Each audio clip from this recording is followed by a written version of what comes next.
From Toronto, Canada, The Conspiracy Show with Richard Syrett from Zoomer Radio, AM 740. And welcome to the Audio Imaginarium. Come on in, weary traveler, hang your cloak on a peg. Grab a stool and come gather round the fire. There are stories to be told, and you are among friends. Carlos Cagina is my technical producer tonight. Ryan White is the live stream producer. And yes, we are live streaming on our YouTube channel, Strange Planet.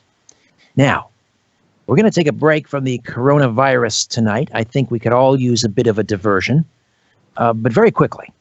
Having said that, my strategy for dealing with coronavirus, COVID-19, the pandemic: wash your hands, don't panic, turn off the TV. Except for Vision TV, of course. All right.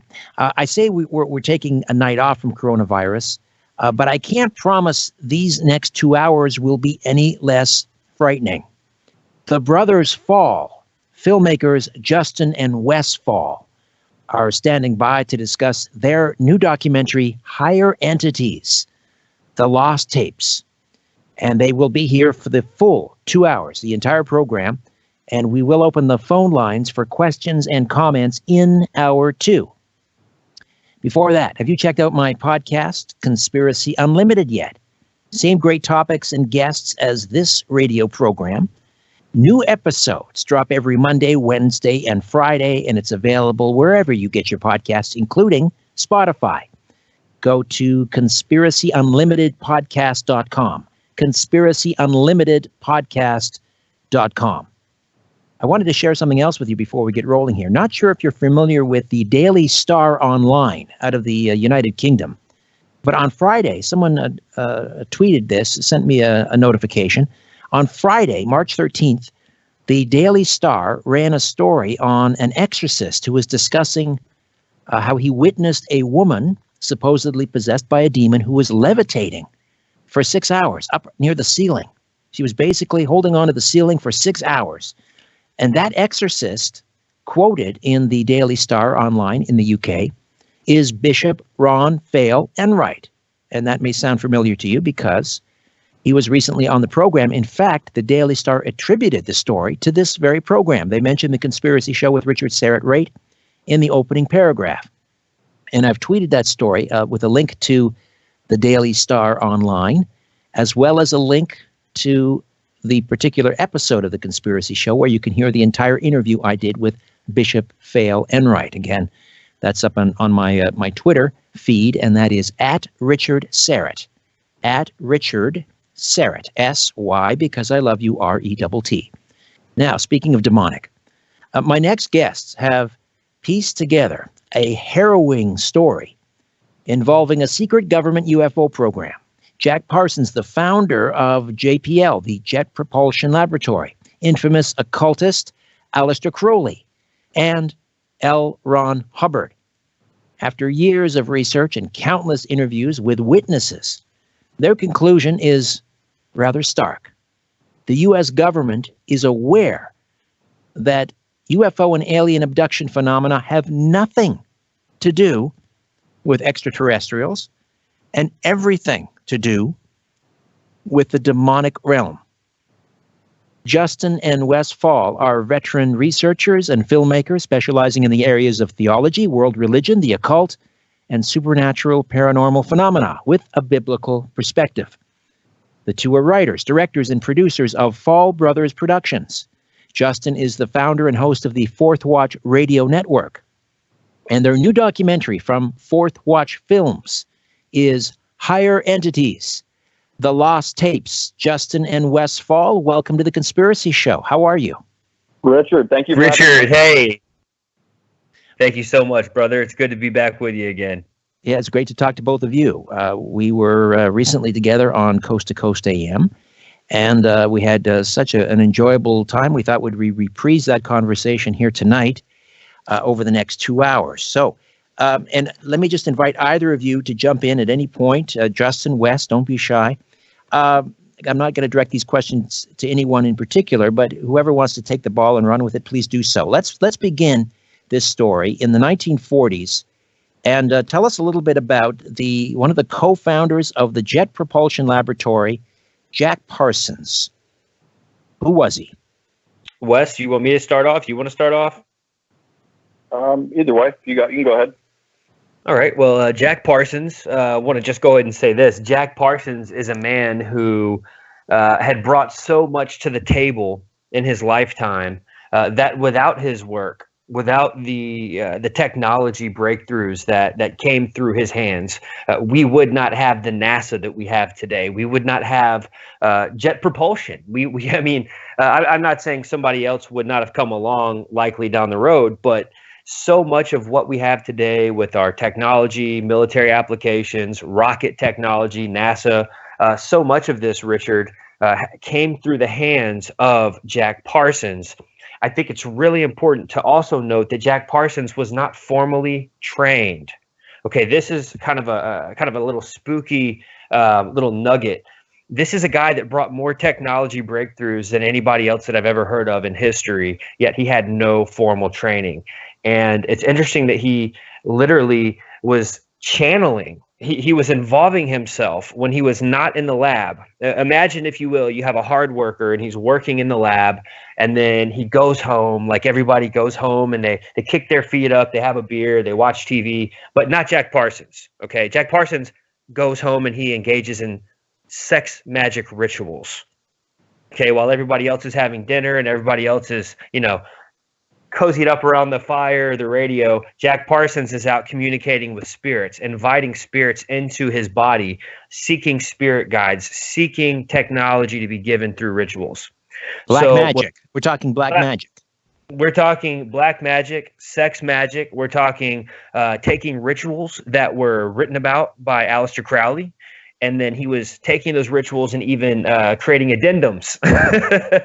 I mean, this is the guy that was literally taking rituals from Aleister Crowley and he was reworking them himself. And Aleister Crowley seemed to be totally okay with it because later on, Aleister Crowley actually set him up as the head of one of the Thelemic orders in his area in California. But I don't want to. For those not familiar with Aleister Crowley, perhaps one of the most nefarious characters in all of history, which he delighted in.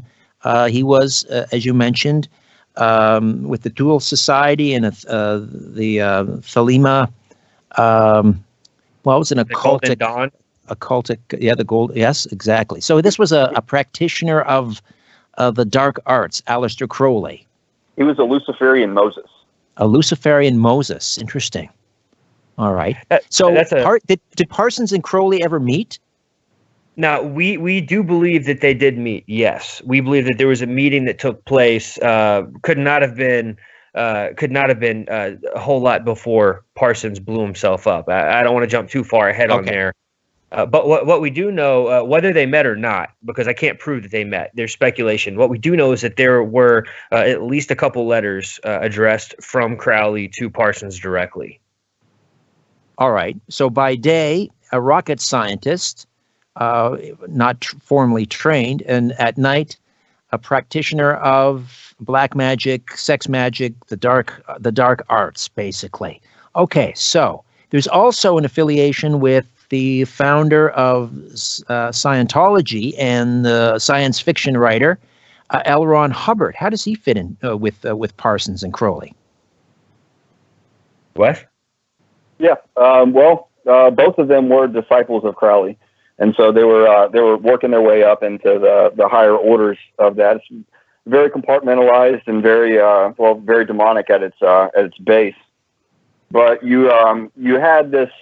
We're working our way towards this Babylon working ritual, which both Parsons and Hubbard they performed, and it was taking what Aleister Crowley had done in the Amalantra working, and I believe that was 1918, and in Giza, I believe it was.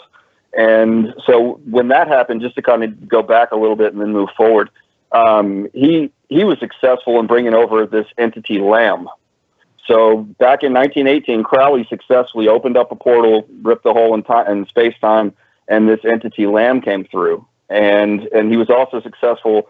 I don't know if it was the same ritual or if it was something different, but he had another entity, Iwas, is what he called them, that came through too. So So we have Crowley that was successful in all of his workings, and he, you know, called himself the Beast. He prided himself in this. And so from him, you have just the two that we're focusing on, two of his disciples, Parsons and Hubbard, and then they performed. This is through the mid to late. I think it was. There's different dates, and you can kind of try to nail it down. But I believe it was 45, 46 is when the Babylon working ritual was taking place. And the crazy thing about it and how it ties into the story is you can read about it in Parsons' own biography. He says that they were successful in bringing across the goddess of Babylon and incarnating her in human form. Okay, so let me just circle back here for a second, because there's some people who may not be fully aware of who Aleister Crowley was. This Amalantra ritual that he performed at the Great Pyramid of Giza in Egypt. These are demonic entities he's hoping to bring through this portal, correct? I mean, I don't have my book of demonology in front of me, but those two that you mentioned, Lamb and the other one, are they? No, absolutely. Are they demons? Yeah, they're either. I mean, you can get down to semantics on you know, are they demons or are they fallen angels? You know, I think it's going to differ between the person that you speak to about it. But I believe, you know, taking on a physical form, I would have to say that they're not demons. They're definitely demonic in nature, but that they are either, you know, fallen angels or what we call higher entities. Higher Entities, the name of the new documentary from Justen and Wes Faull from Fourth Watch Films. Higher Entities, The Lost Tapes. All right, so so the Jack Parsons wanted to basically replicate the Amalantra ritual did he do it at JPL, at the laboratory itself? Yeah. We actually have reason to believe that when they were doing these rituals, the series of rituals, we believe that it was taking place out in the desert, in the California desert. We don't have any evidence to show that they were doing it inside of a lab per se, but we do have evidence that they were going out into the desert quite frequently, that they were doing some testing out there. Actually, Jack Parsons spent quite a bit of time in the desert doing some of his brick and mortar testing on rockets. But again, he was doing a lot of this stuff off the record. He didn't even get connected with academia until later on. And we have to remember that when you don't have credentials, you can have the best science in the world, but without credentials, you're not just going to walk right up inside of, you know, these elite academia meetings. So it was a process for him, and that's something that it doesn't really pertain to this story so much. But I want to throw that in there, that he had to do a lot of this stuff kind of in the dark until he got more widely accepted. And do we know why Jack Parsons, what the purpose, his motive was for trying to summon this entity through this portal using the Babylon working ritual? Absolutely. I think we have a pretty good understanding of this. Jack Parsons, as with many occultists, they believe the Bible, Richard. I know this is going to sound absolutely crazy to someone listening right now, but there are a lot of people who practice magic and they fully believe the Bible with all of their heart, except they believe that their God is going to win in the end. So they look at the Bible as totally true.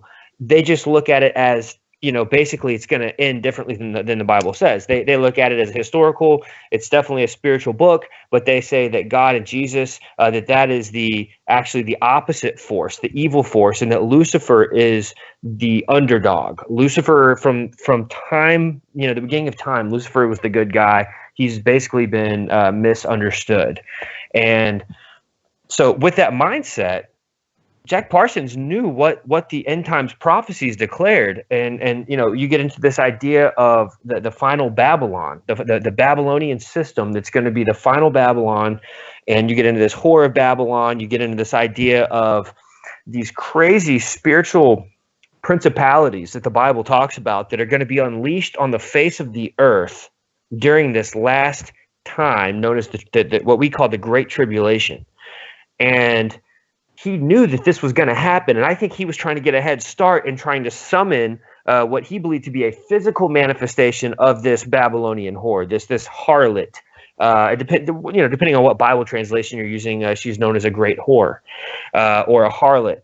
But here's the thing: Parsons really believed that this was going to come to fruition. He just didn't believe that the Bible had the ending correct.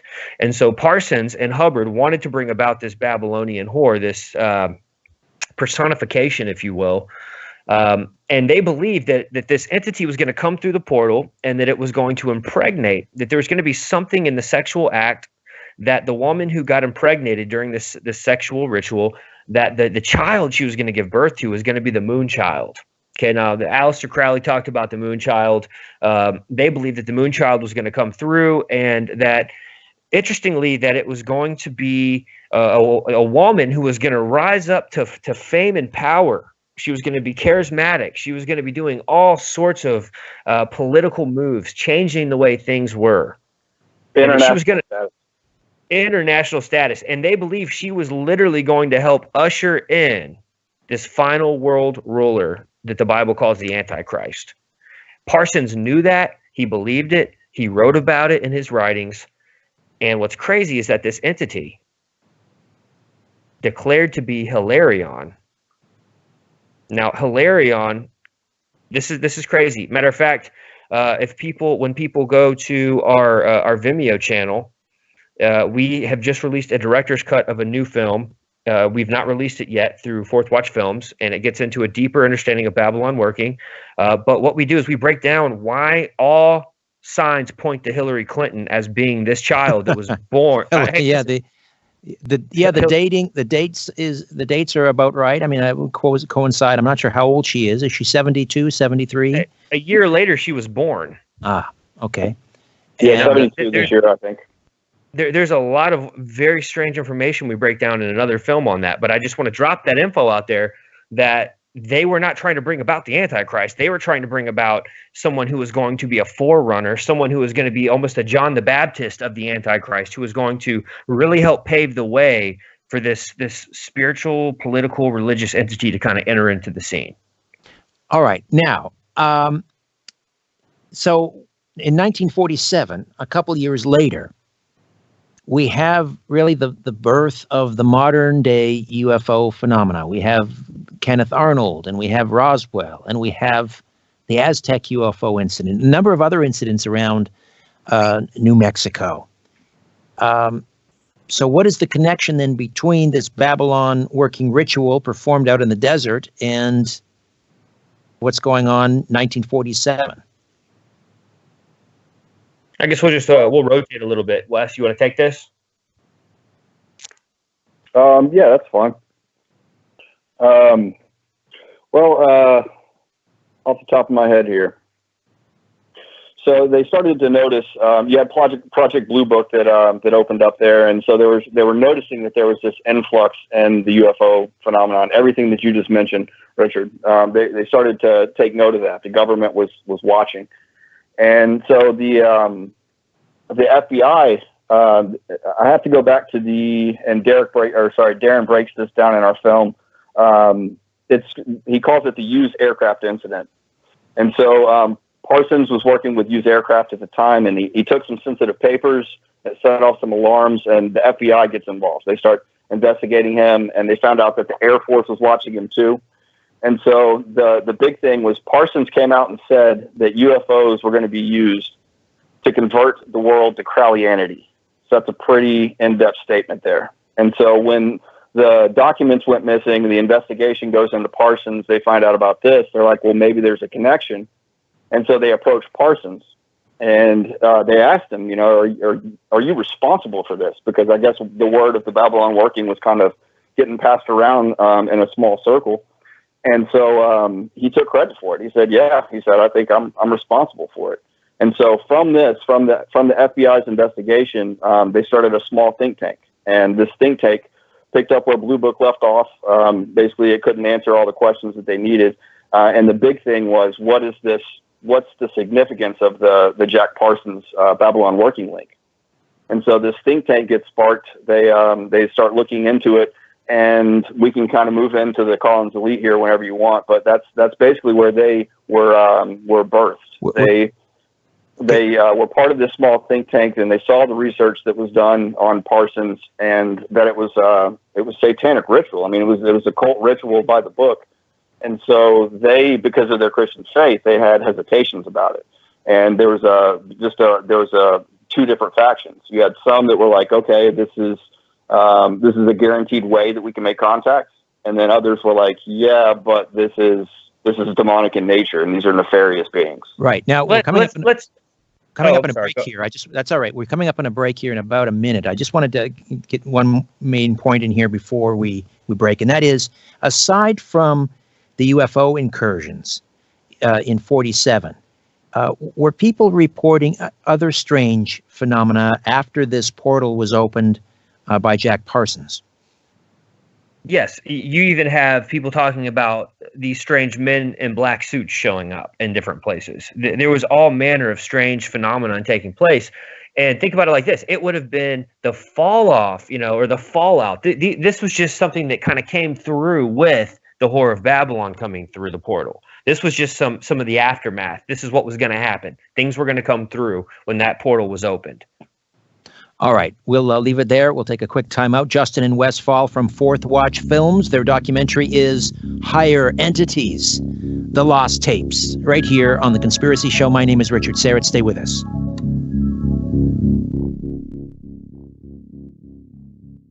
Poking holes in the darkness. The Conspiracy Show with Richard Serrett from Zoomer Radio.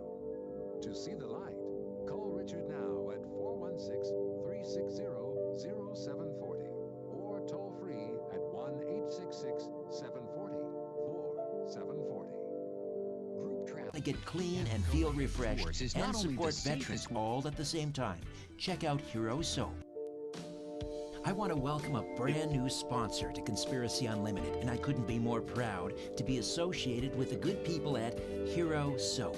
It's owned by veterans, and their products are outstanding. Their soaps contain no chemicals, dyes, or fragrances, and they come in these really cool resealable packages, so you can take your soap with you on the road instead of using those gross hotel soaps, or take it camping. I'm using the Peppermint Cool Soap, and the moment I started lathering up, I felt a cool, refreshing, and tingly wave wash over me. I felt more clean, more refreshed, more alive. And not only does my body feel refreshed, I feel good on the inside, knowing that the Hero Soap Company supports veterans. Sign up for the hassle-free monthly auto ship, and you'll never run out of quality natural soap again. And you'll save 10%. Plus, for every soap purchased through the subscription, one soap is sent to deployed troops around the world for free. If you want to get clean and feel refreshed and support veterans all at the same time, check out Hero Soap at herosoapcompany.com. herosoapcompany.com. Look for the banner ad at strangeplanet.ca/conspiracy show and in the episode notes for this podcast. Hero Soap. Let freedom clean. The country. We're fitting up to 30 people with a free trial of some of the most advanced hearing technology on the market. This is life-changing, nearly invisible technology, and it can be yours to try for free. If you call now, reserve your spot in this 30-day free trial session and find out how good hearing can be. Call Hearing Life now at 1-800-787-HEAR. That's 1-800-787-4327. Hearing Life Canada, my hearing care clinic for life.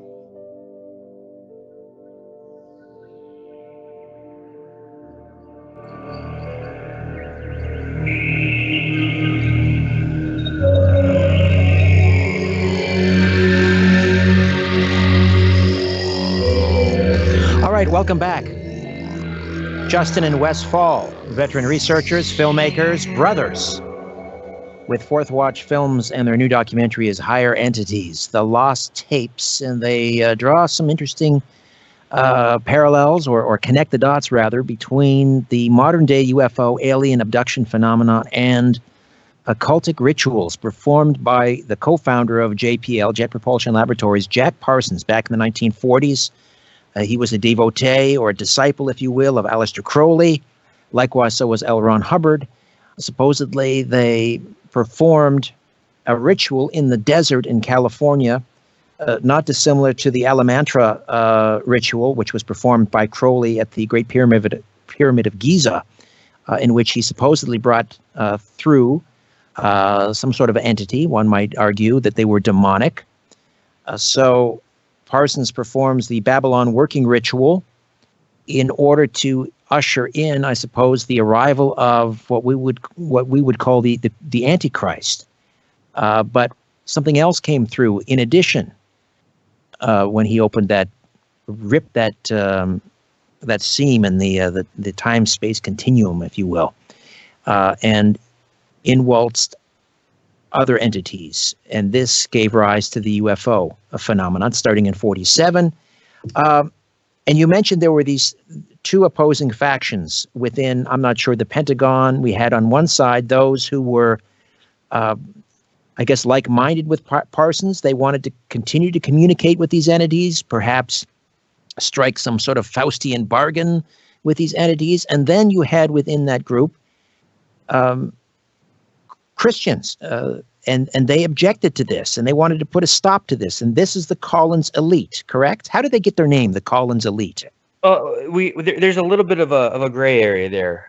It has nothing to do with the elite bloodline Collins. You know, that's where people generally their minds go, is they think, oh, well, you know, the 13 bloodlines of the Illuminati, but that's not actually the case.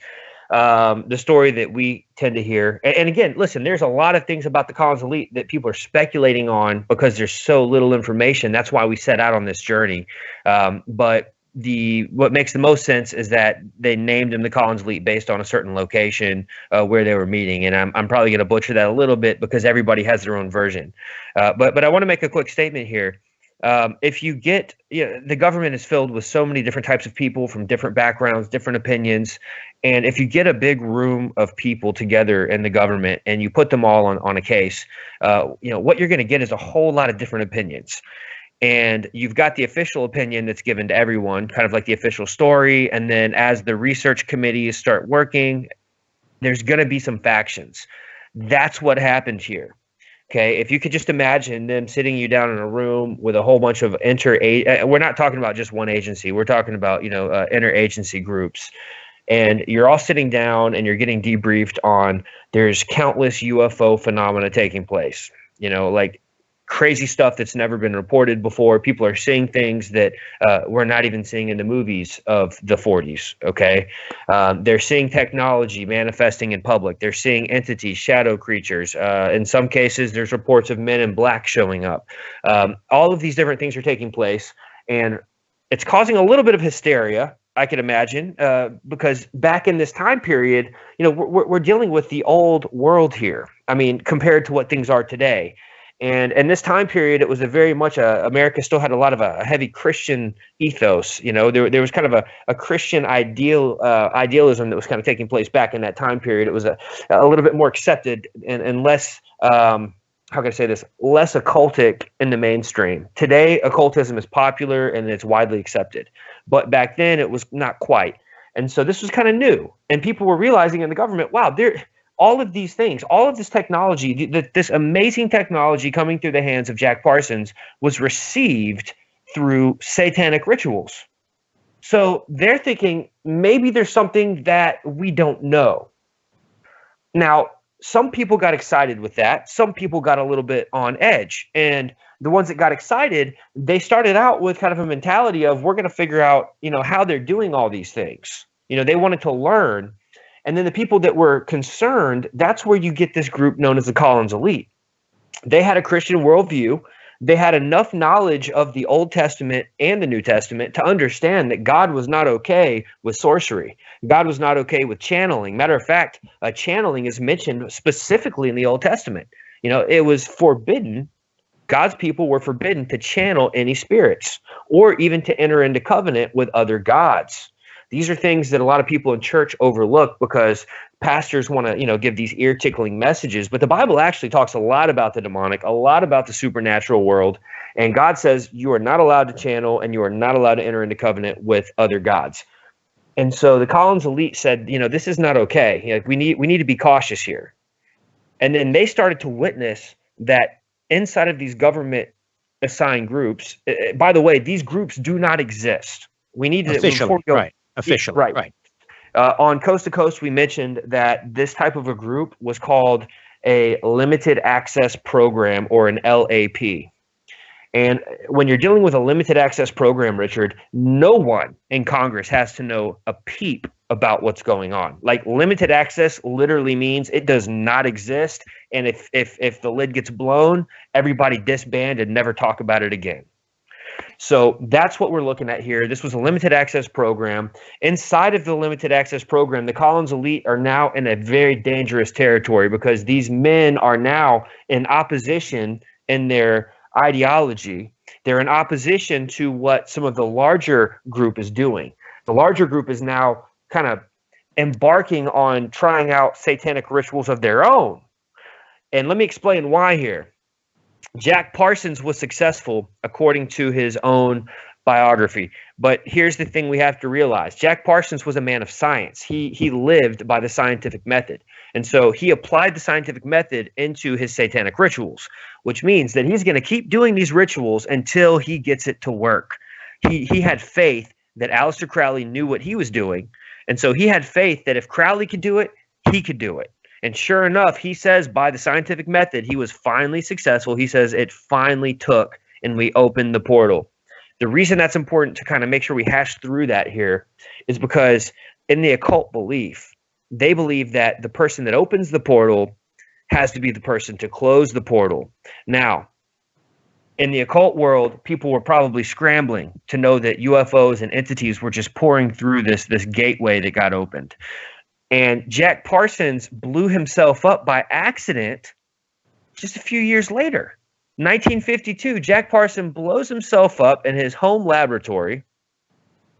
And so now the guy that officially took the lead in opening this portal, well, he doesn't really have the ability to close the portal according to the occult belief system. It's like a Ouija board. It's like a Ouija board. You have, if you play the game and you open it, you have to. There's a protocol where you have to close it. Otherwise, again, that portal is open. It's unbelievable how real these things really are, Richard. So many people, they get watered down by Hollywood. They think it's all movies. They think it's all comic books or sci-fi. I'll take a step further. You got people calling this stuff conspiracy theories. And if people would just take a minute to do a little bit of homework, let me tell you something that really blew this open for us. In 1947, July 8th, actually, of 1947. Interestingly, this was just a few days past Independence Day.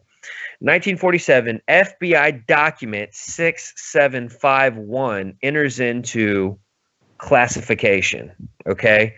Now, let me say that one more time.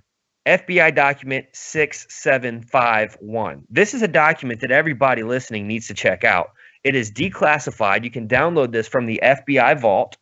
It's one of those documents that lets you know just how much they knew back in the 40s. Because once we know what they knew, we can better understand why they did what they did and what their agenda was. And furthermore, what their agenda has been and continues today. So 1947, this document 6751, it explains that these beings are not from outer space, Richard. This document explains that these beings are actually interdimensional beings. Okay, and that these are beings that are not aliens, but they're actually beings that live in an ethereal plane. Now, certain language gets used that lines right up with theosophy.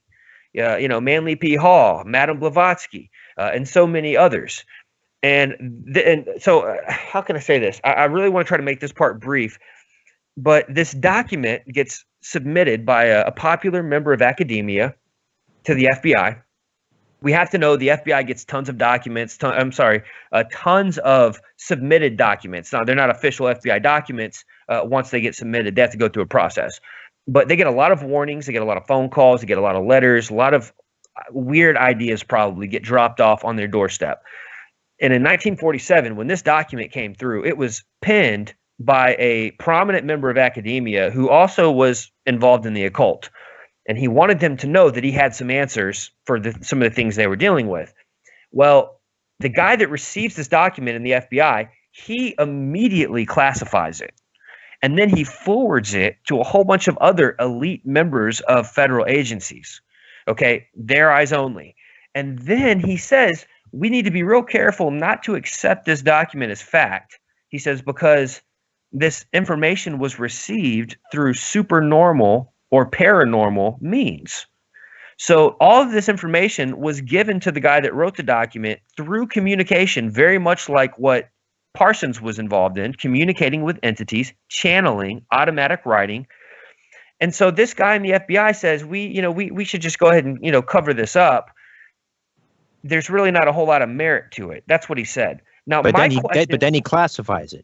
Yeah. So if there's no merit to this, why in the world would you classify it, put it under lock and key, and then forward it to all of these upper echelon elite members of the Fed? Tell me that. I've got a great question, and we'll leave it hanging, and we'll pick up on that very question on the other side with Justen and Wes Faull, Fourth Watch Films, Higher Entities, The Lost Tapes. Back with more. Stay with us.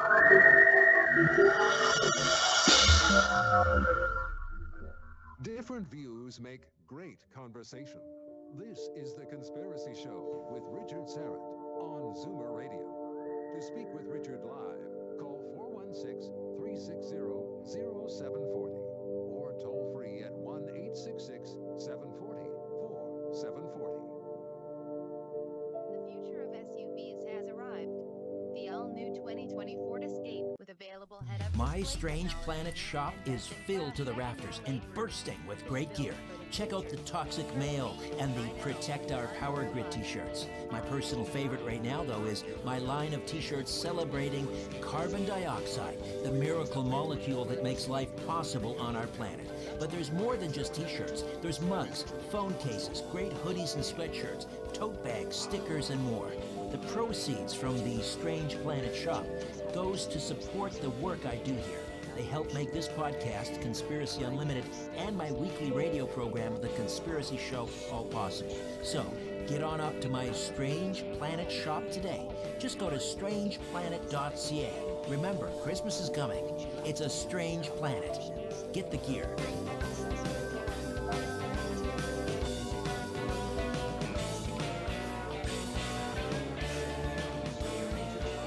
Based in New York, Shenyun revives 5,000 years of divinely inspired culture that's lost in communist China today. Witness the beauty, strength, and wisdom of this ancient civilization live on stage and be enlightened, inspired, and energized. Catch one of the final 8 performances in Canada, March 24th through 29th at the Four Seasons Center for the Performing Arts. Get tickets now at shenyun.com before they're sold out. Open the windows, let in the fresh air of spring. Pollock's Carpet Market says there's no better time of year to install new hardwood flooring. Pollock's Carpet Market? Yeah, also all the top quality loose lay and clicking vinyl plank floors, all waterproof. Pollock's Carpet Market is one of the best places to get a great floor at great prices and more than just carpets. Pollock's Carpet Market on Roncesvalles Avenue. I'm definitely going. Smart choice. Pollock's really is the best place for all your flooring needs, and they install everything they sell. Pollock's Carpet Market.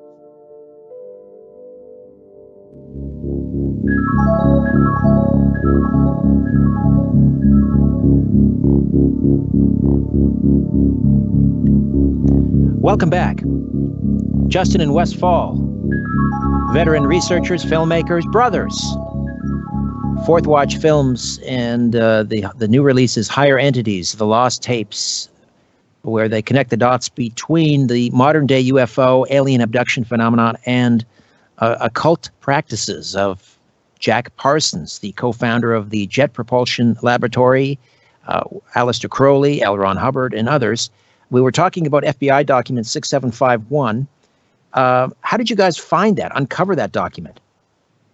That's one of the that's one of the awesome things that Chad Riley does for us. One of the many things he does. But Chad's he's a research guru, and he can find, we call it the Easter egg hunter. He can find those Easter eggs, and he unloaded close to 300 declassified FBI documents that he found. And so again, to repeat, 6751 is essentially an admittance on the part of the FBI or the government that the UFO alien abduction phenomenon is not about extraterrestrials, it is about interdimensionals. That's correct. Yeah, back then there wasn't any this little idea of these little green men, coming to to monitor us and to make sure that we don't blow ourselves up and that. I mean, that wasn't even an idea back then. Back then, it was like, hey, this is insane. We need to get to the bottom of it real fast. And they're obviously more advanced than us, so let's do what we can. So that's right. Let's bring it into the 1950s, because we had that massive UFO flyover the Capitol building in Washington, D.C. Then at some not too distant future after that, we had this legendary meeting at Edwards Air Force Base between Eisenhower and what we've been told, according to the legend, were gray aliens. Tell me about what that was all about. Wes, you want me to grab this? You want to take this? Justin does have that one down a little bit better than me, but if I could just real quick before we go forward, we didn't get to mention this when we were on Coast to Coast, but we've gone into Crowley and we've kind of digested him, but Justin mentioned Blavatsky. So you can even go back before her to Swedenborg. This is an old idea. This isn't something that just came up. Crowley said today we'll call them angels and demons. Tomorrow we'll call them something else. So he knew what he was dealing with. Blavatsky can do the same thing. But Swedenborg was he was back in the 18th century, and he was visited by angels from Venus. And today they even have a new church, they're calling it, and they teach people how to do the same thing, to contact these beings from other planets. But then you move even forward from that, from Crowley, you have Lovecraft. He wrote about some of these things, and he drew on Thelema, he drew on Theosophy. And so this idea that these ancient ones who ruled the world millennia ago, they left and they're taking a nap somewhere, and one day they're going to come back and mankind's going to be toast. And that's that Derek Gilbert breaks that down. But the thing I was going to get to, this is pretty important here. Pauwels and Bergier, they were French writers, and they picked up on some stuff that Lovecraft wrote about. And in the early 60s, they wrote a book called The Morning of the Magicians. And this book, people may have heard of it, they may not have. But one book that they have heard of, most likely, is von Daniken's Chariots of the Gods. Right. And he came out with that book in the late 60s. The crazy thing about this is that it was so close to Pauwels and Bergier's book, The Morning of the Magicians, that von Daniken got sued. And so without the Morning of the Magicians, you wouldn't have Chariots of the Gods. Without Pauwels and Bergier, without Lovecraft, you wouldn't have them. It just keeps going back. But it's this old idea. And even in ancient times in Mesopotamia, we were dealing with these entities that would come and present themselves to men. These were the gods of the nations that the Bible talks about. And if you go back before that, you have the divine council. And so the disinheriting of the nations, which took place at Babel, God appointed the nations to the number of the sons of God.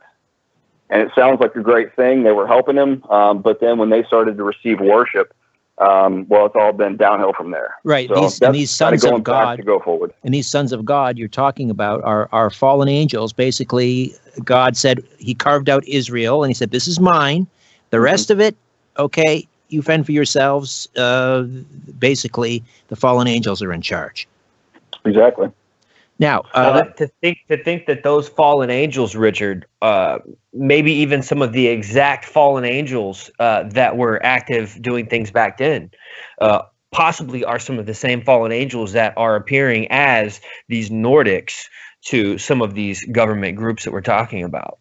Right. Okay. So 1953, Eisenhower, according to legend, disappears. We're told it's some sort of emergency dental procedure, but he's secretly at Edwards Air Force Base meeting with the gray aliens. What was going on there? We got to drop a little correction here.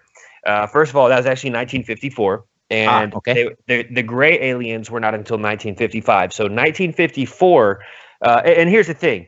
The fact is, the information is information. I like to mention dates just in case people want to go look this stuff up. So, that's why I like to give the address. I call it giving addresses. So 1954, that is when Eisenhower was at the Edwards Air Force Base, and that is where the famous conspiracy of Eisenhower's dentist, right? The non-existent dentist.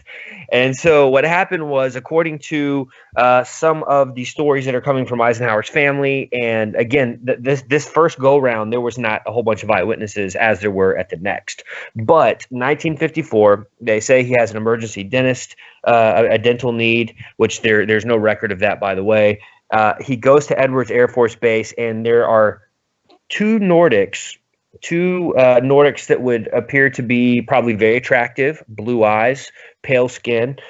Two Nordics met with him, and then there was a third Nordic, according to the story, that was kind of standing afar off a little bit, almost like a door guy, if you will, a security guy. I don't know what you'd call him. It's kind of weird to think that these aliens have a guy kind of, running security. I mean, they probably have technology that they could just blast somebody. But anyway, I digress. I'm sorry.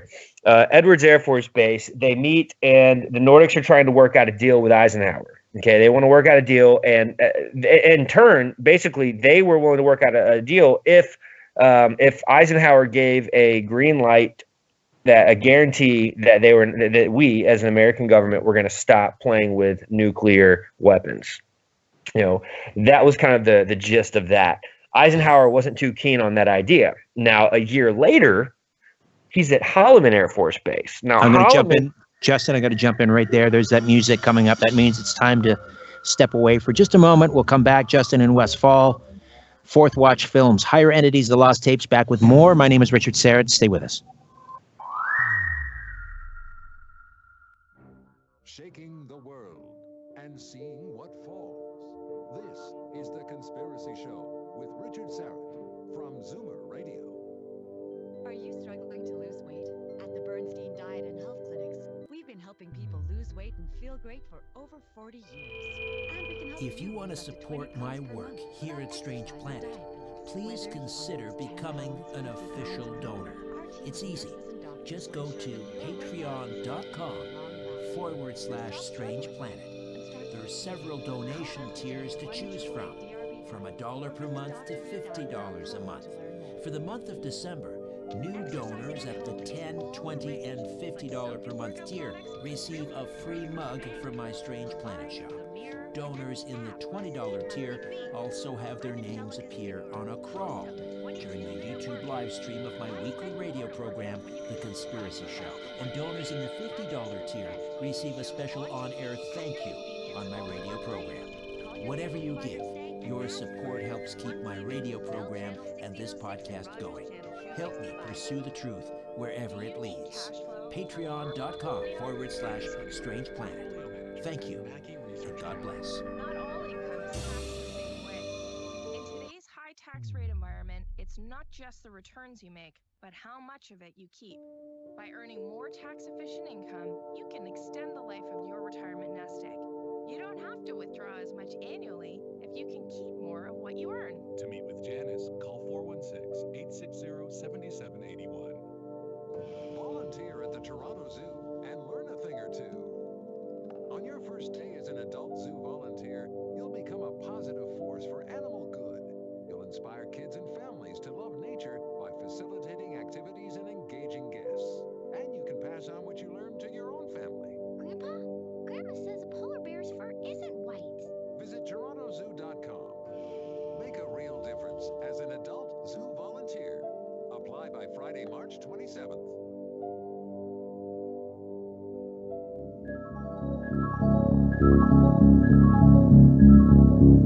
The truth will set you free, but first, it will really tick you off.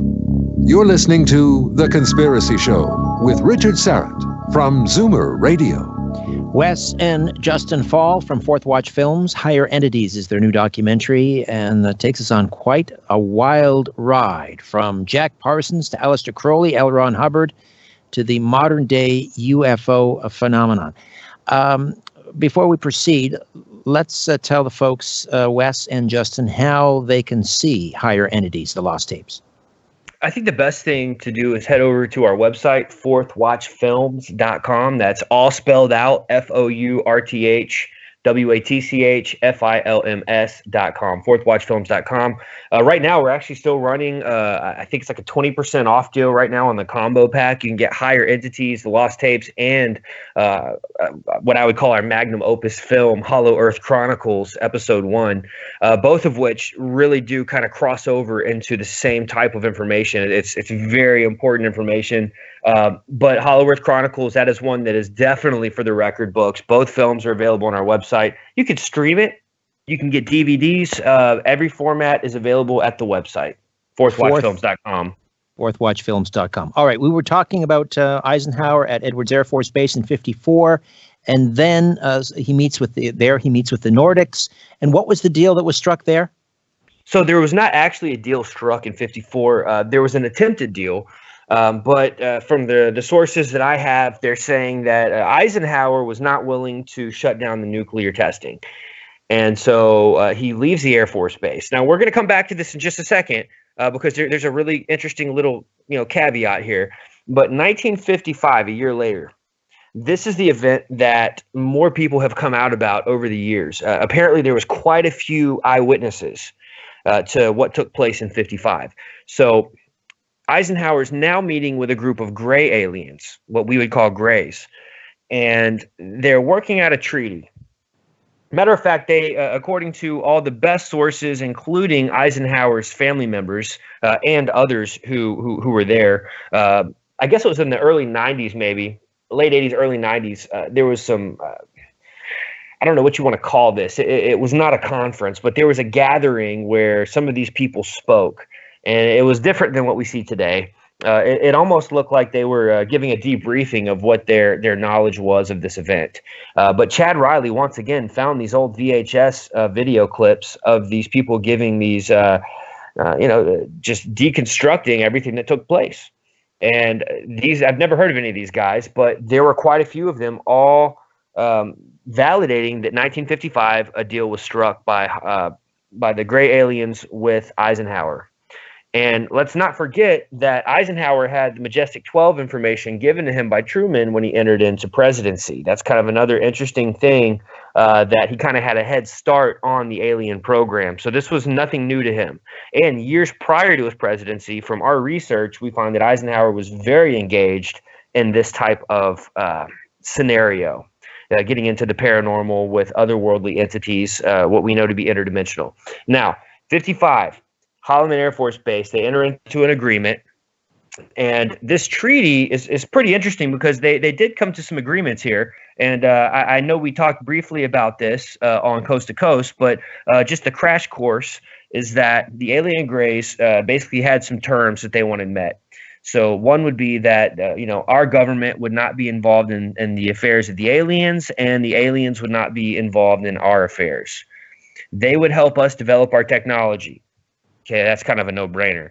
They would not make a treaty with any other nation on Earth. Now, why would they choose America, right? Maybe we'll come back to that if we have time. So they basically said, we're swearing an oath that we will never make another treaty with another nation on Earth. Like, you guys are going to get exclusive rights to working with the aliens. Now, they wanted some things in return. Okay, they don't need our technology, but what they do want is that they want to be able to come into our airspace, into our land. They want to be able to abduct humans for their experiments. But in this, we can't get involved. Again, we can't meddle in their affairs. We got to let them do what they're going to do. But the government said, okay, we'll let you abduct our people, but you've got to provide us the names of the people that you've abducted. And then they took those names on a list and they submitted that to the Majestic 12 committee. Lastly, the public cannot be informed directly about the existence of what they're going to call extraterrestrials. Those were the simple terms of this agreement. Now, the obvious question, Justen or Wes, is if these are in fact demonic entities, we're not talking about extraterrestrials. They are otherworldly, they are interdimensional. Why do they need to strike any kind of an agreement? Why don't they just come and take what they want whenever they want? I think it leads up to the Great Deception. If you try to force somebody along, I mean, like, you can't take a horse to the water, or you can take the horse to the water, but you can't make them drink. So they're going to try to sugarcoat this, and honestly, I think that's with the way that this is going to unfold, if they come in and they're so much more advanced than we are technologically, and they have medicines that we've never seen, and they can cure cancer, and they can disarm, and they can, take us, keep us from going to war, at least temporarily. People are they're going to voluntarily sign up for whatever these things have. I mean, unless they have the conviction, that we do, or they have, other eyes to see what's actually taking place. So I don't think it's, if they were to come in and just all of a sudden start to take over mankind, I think it'll eventually get to that, but I think that they're still building the infrastructure. The groundwork is still being laid, because it is going to be a deception. People will willingly choose to follow them, versus following the God of the Bible. And go ahead, Justin. I actually think that the specific there, the answer to your question goes right back to probably the most popular Bible verse ever quoted, and that's John 3:16. Can I just quote this real fast? Sure. For God so loved the world that he gave his only begotten Son, that whosoever believeth in him shall not perish but have everlasting life. Now the key word here is whosoever will. Okay, whosoever believeth in him. So we know that in order to come into the door of Christ, we have to accept Christ. Now, there's more to it than that in the Bible. There's quite a bit more to understand in theology, but the simplistic idea is that, whosoever will. And we have this thing called free will. We can choose every day what we're going to drink, what we're going to eat, what we're going to do. And that's part of this cosmic chess match, is that the pawns in the cosmic war, the human beings, if you want to call us pawns, I don't like using that terminology, but that's kind of what the fallen angels look at us as. These we're also the prize. We're also the prize. We're the prize and the pawn. We are, absolutely. And the fallen angels look at us, like notches on a belt, I imagine, these entities. And so they don't respect us the way that, that we don't have the same character with them that we would, because God sees us through Jesus Christ if we're born again.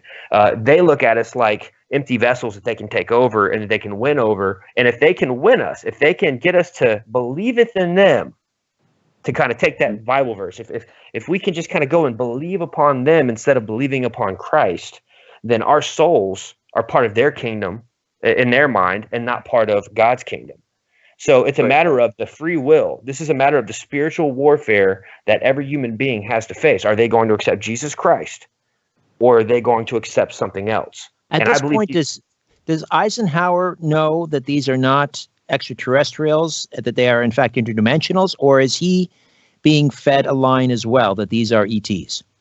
I believe that it's but the fact that he had eyes to see the Majestic 12 documents, the fact that he knew all about this, and that he had interest in these things, and not to mention Eisenhower was not a Christian, so I really do believe that he probably saw these things as the old ones, the ancient ones. I imagine that probably came up in conversation. I mean, listen, if you could have been in the room in 1954 or 55 when he met with these things, I mean, I think some of the talks that they would have had would probably blow our minds, Richard. I don't even know. No doubt. Yeah, no doubt. All right, we will take another time out. Justen and Wes Faull, researchers, filmmakers, Fourth Watch Films, Higher Entities, The Lost Tapes is the documentary. And if you go to fourthwatchfilms.com, all spelled out, fourthwatchfilms.com, you can purchase the documentary as well as the Hollow Earth Chronicles, Volume 1. Those are both available to stream or as DVDs, and I think there's a special deal there for you as well. We'll also open up the phone lines heading into the second hour and take your questions and comments, connecting the dots between the modern-day UFO phenomena and the occult. The Conspiracy Show returns right after this. My name is Richard Serrett.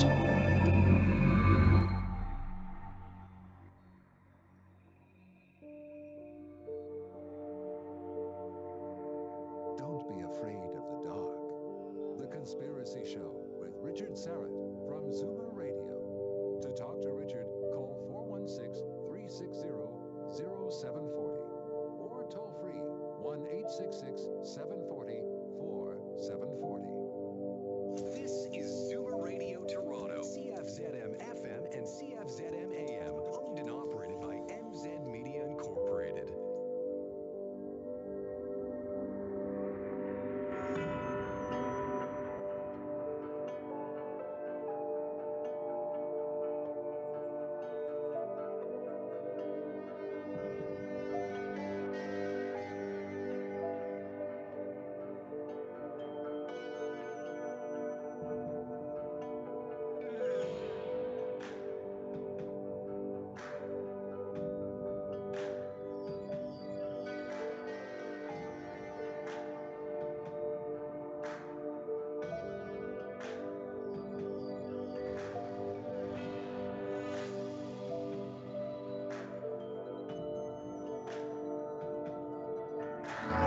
Live from Toronto, Canada, Earth. The Conspiracy Show with Richard Sarrett on Zoomer Radio. Thanks for inviting me into your home, long-haul truck, RV, camper, taxi. Your parents' well-appointed rec room with a simulated wood paneling, electric fireplace, and the painting of dogs playing poker. Your loft, that greasy spoon just off the interstate, and your cabin in the woods. A big howdy to all of you listening in on our flagship station, AM 740 and 96.7 FM, Zoomer Radio here in Toronto. And hiya to those of you tuning in on one of our affiliate stations across North America. Hey you, streaming us at zoomerradio.ca and the Zoomer Radio app. And those of you streaming us live on my YouTube channel, A Strange Planet, and those of you in the YouTube live chat who join us every week, almost without fail. However, and wherever you're listening, I bid thee the warmest of welcomes, and I thank you for your fine company. Wes and Justen Faull, the Faull brothers from Fourth Watch Films, stay with us to discuss their new documentary film, Hidden Entities, The Lost Tapes. This is a chilling story, which connects the dots between the emergence of the modern-day UFO phenomenon and an occult ritual performed by Jet Propulsion Lab co-founder Jack Parsons back in the 1940s. Before we get back to that conversation, please take a moment and register at my website, strangeplanet.ca. Just your name and email. And once you've registered, you'll start receiving my free monthly newsletter, Inner Sanctum. And we now have about 4,000 subscribers. It'll be delivered to your email box, your email inbox every month. And you'll also be automatically entered into a monthly draw for free Strange Planet merchandise. So again, just go to strangeplanet.ca and there's a big button there. You just click on that, and enter your name and your email address, and you're done. I also want to take a moment and thank my Star Chamber tier Patreon supporters, Denny Bladell and Kirk Shamel. Thank you both for your truly amazing support. Denny Bladell and Kirk Shamel, I tell you, it means so much to me. I can't begin to thank you enough for your unwavering support. Now, if you want to become an official Patreon supporter, go to patreon.com/strangeplanet. And there are a number of donor tiers to choose from. And this month's Patreon monthly draw winner is Chris Beaucamp of Toronto. Chris, thanks for your support. And I'm going to send you a Strange Planet mug. Again, if you want to get on board, go to patreon.com/strangeplanet. All right, back to Brothers Faull, Wes, and Justen. And let's see, we talked about Eisenhower's meeting at Holloman Air Force Base with the gray aliens. They struck up a deal. The aliens, and we use that term in quotes because we're not talking about ETs. We're talking about interdimensionals, demonic perhaps. They were basically given carte blanche. They could come and go as they please into our airspace. They could abduct who they wanted to abduct. Now, why do they need to abduct us? What are they after exactly? That's a great question, and that's actually what I what I was trying to remember when I blanked when we were speaking last. So I think personally that it ties into this whole transhumanist agenda that we're seeing it unfold today. And, as the Bible talks about, as in the days of Noah, so shall be the second coming of the Son of Man. Well, there was a lot of that going on back then. And so I think we're seeing that come full circle. But for me, I mean, that's the only thing that really makes sense is that, they're trying to do these experiments. They're trying to learn more about the human genome. And they're trying to, ultimately, I think this is going to lead us into, what the Bible talks about, the mark of the beast. And that's literally going to change people from being human into being into a transitionary state of transhuman, and then finally to ultimately to being post-human. But I think that's where that's going to lead. If there's some people have reported, that males have reported their sperm being removed, females their eggs removed. Is there some sort of an alien, again in quotes, and human hybrid program going on? In other words, are they trying to raise an army for the Battle of Armageddon? Oh, yeah, absolutely. Matter of fact, Richard, I'm glad you brought that up because this is getting into a little bit of what our next project is going to be on. We're about to get started on Hollow Earth Chronicles Episode 2, getting really into the deep underground military bases where there's whole levels of, chimera technology being engaged. I mean, you're talking about levels where you're looking at these animal human hybrids, which, by the way, this is not a conspiracy theory. This is a true conspiracy fact. You can go back, back as early as 2008. I was reading that Parliament in the UK, the British Parliament, they were saying that not only are they allowing the scientists to create chimera embryos, I'm using their language here. They said chimera embryos. So not only can they create them, but Parliament put laws in place to protect the scientists that were creating these abominations, and yet further to protect these abominations that they were creating. Now, this goes all the way back into the early 2000s. I was reading about it in 2008, 2009. But I mean, this stuff it's unbelievable because we do believe that there's things that are taking place inside the earth right now. We believe that there are deep underground military bases that have levels that are so deep that only certain people, matter of fact, can access, such as Lieutenant Colonel Gregory Renrich, who, we talk about in the film, who ended up having to not be in the film last minute because of some very, very threatening scenarios that were coming upon, his family because of him talking. Right. I do want to come back to that gentleman. Because you spend a little bit of time in the documentary, kind of chasing him down and hoping to get an interview with this elusive gentleman. But I wanted to circle back to something you mentioned earlier. And as part of the negotiation at Holloman Air Force Base, Eisenhower agreed that the aliens, quote unquote, could abduct human specimens. But they had to give the names of these abductees to, I think you said, Majestic 12. What was the purpose of that? I personally think that it had to do with control, damage control specifically. The government, a non-existent meeting takes place and there's a deal struck, and that deal allows, the U.S. government to basically sell out, basically to sell people to the aliens, not by name per se, but allowing them to just take what they want.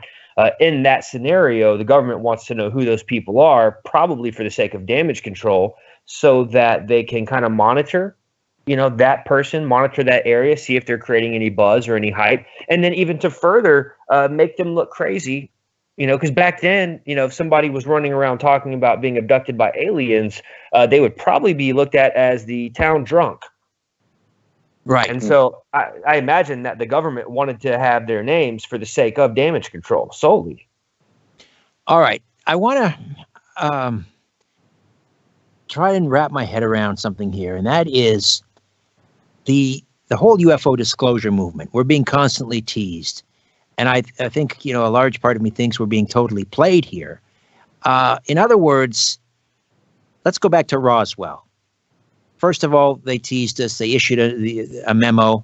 The Roswell Army Airfield issues a memo saying we've captured a disc, a flying disc. And then they changed the story and said, no, it was just an experimental high-altitude surveillance balloon to test for, to detect nuclear testing from the Soviet Union. And then they changed the story again, and it was something else. So it's like this onion, layer upon layer upon layer. But are these then, am I to understand, all cover stories? Because the ultimate truth at the core of, beneath all of those layers, those onion layers, is the reality that we're dealing with, not extraterrestrials, but interdimensional. So I guess my question is, who decided and when to create this UFO cover story that we're still kind of being led along with? Well, that was part of the agreement, according to the family of Eisenhower, was that they could not disclose these things to the public. So I imagine there was probably something in the meetings that would follow, secret meetings that were not documented, where they had to come up with solutions for the questions that were going to be brought forward. And I think that that's probably what happened. I think that they created some science fiction ideas to basically almost create an artificial narrative they manufactured this idea so that they could keep the public from knowing exactly what was going on. And that was part of the agreement that Eisenhower had with these quote unquote gray aliens. The gray aliens, I want to just take a moment to say this. I don't think we said this on Coast to Coast, but from my years of research, the gray aliens, first and foremost, they are the most popular image of an alien that you will see. I mean, people who don't believe in any of this stuff, they still know what a gray is. Maybe not by name, but by picture. They would be like, oh, that's an alien. That's kind of become the cliche image of an alien. Gray, blue, green, but they all look like an alien gray. Right. The reason I bring this up is because I believe there are two types, at least, maybe more types of gray aliens. I believe that there are the intelligible grays, which are probably a mid-range entity. I also believe that the higher entities can shapeshift. I believe this is a biblical idea. In the book of Hebrews, in the New Testament, we're told to be careful how we treat strangers, Richard, because we could be entertaining an angel unaware. So we do know that angels can take on the form of man, or they can go back to their original form, if you will. And so that when they appear as man, people don't get freaked out. But there's countless times in Scripture where angels appear. Sometimes they appear as men, sometimes they appear as angels. And generally, when they appear in their natural form, it's the normal reaction of mankind to just fall down on the ground and worship these things, because they are literally something so potent and so fearful that we are not used to seeing anything like this in our rationalized world. But I do believe that those angels, the fallen ones, could likely take on form to look like a lower entity in the event that they wanted to further a certain narrative. But then we have these grays that are unintelligible. Now, these are the ones that so many people have experiences with, where they feel paralysis. They're surrounded by these gray aliens in their bedroom. Yet these things might as well be bobblehead dolls with batteries in them. I mean, they're moving around almost like a robot, yet there's nothing intelligible going on. They're really they're not really doing anything. They're obviously not in control of, there's something else controlling them, basically. And that's possibly what we might have seen. There is debate about the entities that were in the crashed disk at Roswell. There's a lot of debate there. But if they really did get some bodies there, they would probably have been these biological meat suits that would have been a mixture of alien and human DNA, or even animal DNA, which I call the unintelligible grays. And those are literally meat puppets. They're body suits that a demon or another entity could take over, if you will, and control like a remote control puppet. Right, because if we're talking about demonic entities, they are spirit, right? They're not flesh and it is not against flesh and blood that we battle. It is against spirits. So these recovered bodies, as you say. Dead aliens, we're told, are not. They are, you call them meat puppets. These were inhabited by the spirit of these demonic entities. Well, I think we're dealing with there's different classifications. Like Justen was talking about, the little grays, and Stan Dale believes this as well, that they are just they're like fit extensions, if you would, for demons to be able to interact in this realm. But then on the other side of that, like such as the Nordics, those would fall under the classifications of actual fallen angels, of the sons of God that the Bible talks about, and they're physical beings. I mean, in Scripture it says that, well, one, they can cohabitate with women, but also they can eat. They hold a physical shell. You can act in when they were in Sodom and Gomorrah. They actually talked about Lot grabbing one of them and like pulling them back in. So like they're a physical being. So I think we're dealing with two different things, two different classifications there. Right. And we've seen video from the International Space Station. We probably, most of us have seen this one maybe on YouTube, where it looks like two UFOs are kind of having a dogfight. What are we witnessing there? Is that a battle between two different types of interdimensionals, or angels and demons? It's tough to say, because the question that you asked earlier, actually several questions, I would just kind of draw to this idea that there is still a disinformation campaign going on here. And, you know, being a graduate from film school, being trained in special effects, you know, Hollywood special effects, editing techniques, CG. I mean, these are all things that we were trained professionally in film school. And, you know, it's really easy to create a video like that. I mean, and look, I don't want to sound too conspiratorial here, but you know, I see that stuff and I'm like, wow, we could have made that really easily to push a certain agenda or to give, you know, conspiracy theorists something to just, you know, go nuts over. So I'm not fully convinced that that's actually real. I'm not saying that the background footage isn't real. I'm just saying like the actual composited images of the alleged UFOs could have been faked, you know, but I don't know. I mean, there is war going on in heaven. I mean, I believe that there is ongoing stuff taking place in the heavens between good and bad. And, you know, I think the biggest fight, the biggest war is going on earth because it is for our souls. You know, Satan knows that his time is short. He wants the souls of humanity. He wants our allegiance. And so I do believe there's going to be wars going on in the heavens between the good and the bad, and you know, there's things we don't understand about all of that, but I believe that it will probably be culminating even more as we approach the last days. But I don't think it's going to look like two little silver discs, you know, chasing each other like, you know, Chip and Dale fighting on the tree branch. So right. I'm real skeptical about some of the stuff that they're releasing. And I think they're doing that strategically in line with the agreement Eisenhower allegedly made, where we will not disclose the fullness of these things to the public. So you mentioned you mentioned Stan Deyo earlier. Stan Deyo has been on this program. He's a regular on Coast to Coast. Many people will know him from his, you know, his survival information and so forth. But he was also heavily featured in your film. And tell me about Stan Deyo and what he was doing in Australia. Yeah, Stan was over there. He was working for the Aeronautical Research Lab in Australia. While he was there, he was working on anti-gravity craft. And just to give some of his credentials, he had above top secret security clearance, working with the FBI. He did some undercover work with them. Worked exclusive black projects specializing in anti-gravity craft, and then it just keeps going on. Advanced propulsion engineer for marine, air, and spacecraft. Stan's a great resource, and he's been on the ground. I mean, he's put the time in, and what we found from him, he confirmed a lot of things that we were finding. Some of that being the Eisenhower agreement or the Treaty of Grenada.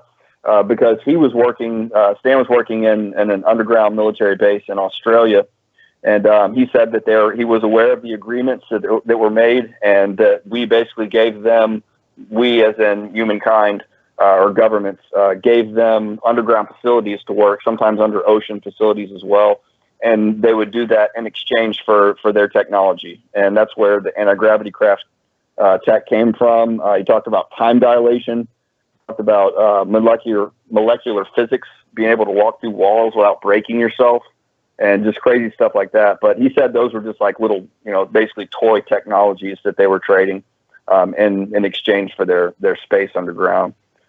Now, he worked in an underground base. Did he have face-to-face with these entities? He was not in direct contact with them. Most of the information came from his security team. And he has some really, really insane stories about even gun battles and things that took place. But he did give one story that he told us because he was breaking down the different types of entities that he was aware of, and he even went forward. Who was it? I think it was the former Minister of Defense up in your neck of the woods. Richard talked about 13 types of entities. Paul Hellyer, yes. Yes, sir. And so he breaks down that, but the stories that he told about were secondhand, involved in face-to-face contact with these things. But his one story, he was at the UN, and I think it was an economic forum or something like that. And he talks about being in a room with these two really tall, it was a male and a female, and they kind of cornered him, and it was just him and them in there, and they started probing him on some different questions on the world economics, and he said he just felt this really strange, denseness in the air. He said that he felt like he was a bird in a cage, a canary in a cage, and that they were the predators. and he didn't see them out in the light. One giveaway for the Nordics supposedly is that they have like a shining skin, or looks like rainbows on their skin in the sunlight, which he didn't see them out there, so he can't verify that was the case. But he is definitely a solid source, and he's put in a lot of time in this area. All right, we are approaching another break here. When we come back, I want to talk about another gentleman featured in the film who has been a guest on this program, as well as Coast to Coast AM, and that would be Tom Horn, who appeared here just a couple of months ago. And he's got a rather harrowing tale. I mean, this story hits pretty close to home for Tom Horn. Wait till you hear about that. Wes and Justen Faull stay with us from Fourth Watch Films. Back with more in a moment. Don't go away.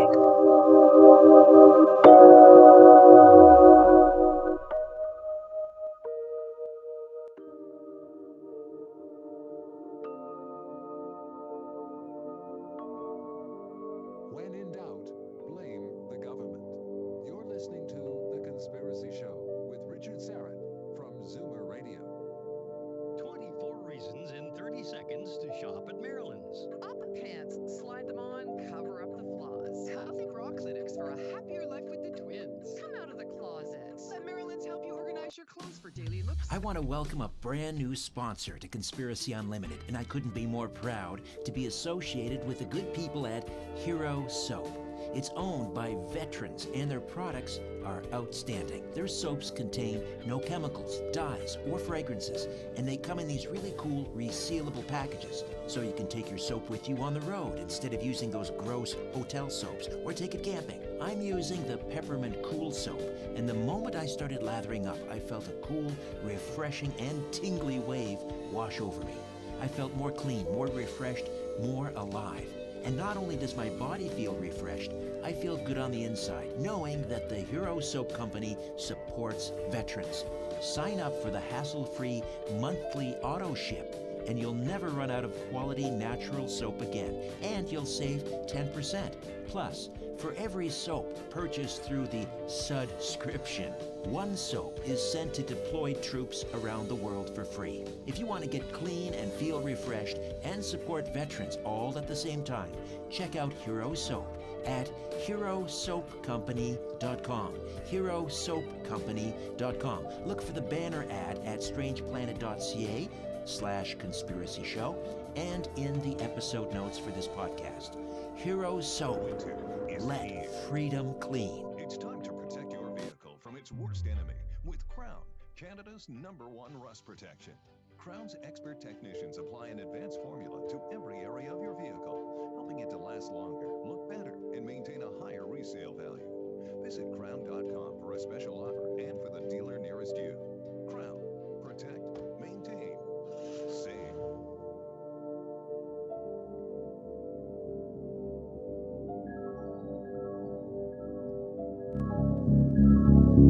The truth will set you free, but first, it will really tick you off. You're listening to The Conspiracy Show with Richard Serrett from Zoomer Radio. Welcome back. Before we get back to our conversation with Justen and Wes Faull, let's grab a couple of quick calls. And, well, this is part of the conversation, actually. Let's say hi to Paul in Oshawa. Paul, welcome. Good morning, Richard, and good morning, guys. How are you all doing? Terrific. Excellent. Hey. Question I wanted to ask in regards to the Greys, in description of what you're talking about, that maybe they're the servants of another type of species, say the reptilians or insectoid. Did you ever follow to see really who's in charge of these guys? Yeah, I tend to personally believe. Did we lose you, Justen? Are you there? All right. We may have lost. We may have. Okay, we'll get him back. I'm there. Y'all there? There he is. Okay, go ahead, Justen. So when you go back to Genesis chapter 6, and we have these sons of God, and that they're taking wives of daughters of men, and their offspring. We have these different cultures of the world that are giving reptilian or what some would call serpentine qualities or characteristics to their offspring. And they're saying that these angels that engaged in the sexual sin, that they also had what we would call serpentine qualities. It's fascinating. You look at some of these skulls that they're finding, these elongated skulls, and some of them have what we would call a detachable jaw, very similar to snakes. Now, there's just some very wild stuff about that, but I do believe that this idea of a reptilian, it goes back to the seed of the serpent, and I don't mean Cain. I don't believe Cain was the seed of the serpent. I believe that the seed of the serpent really took off in Genesis chapter 6, and that was the fulfillment, or the beginning of the fulfillment of the Genesis 3 prophecy, the war between Christ and Satan, which is going to be literally that serpent, Satan, the great dragon. And so, yes, I believe that there's truth to this idea of reptilians, but in a biblical sense, that they are part of a fallen race, a race that was never meant to be on this earth, and that was a hybrid race. All right, Paul, thank you for that. Let's say hi to Michael in Newmarket. Michael, good morning. Welcome to The Conspiracy Show. I'm not sure you're the one that's was recently on Coast to Coast with Richard Serra. Yes, they were. Oh, okay. Okay, the question is this. These people that have made a deal with the devil, are they first of all, are they part of the Illuminati? And secondly, you said they want to usher in the Antichrist. Now, I'm not asking specifically who it is, but what kind of characteristics will this Antichrist bring at the end of the world then? All right, Michael, good question. Go ahead, gentlemen. Well, a few characteristics. He's going to change times and laws. He's going to be very charismatic. He's going to be, bringing in peace. He's going to be conquering peacefully. We do see the peace treaty that's supposed to take place between the Palestinians and Israel.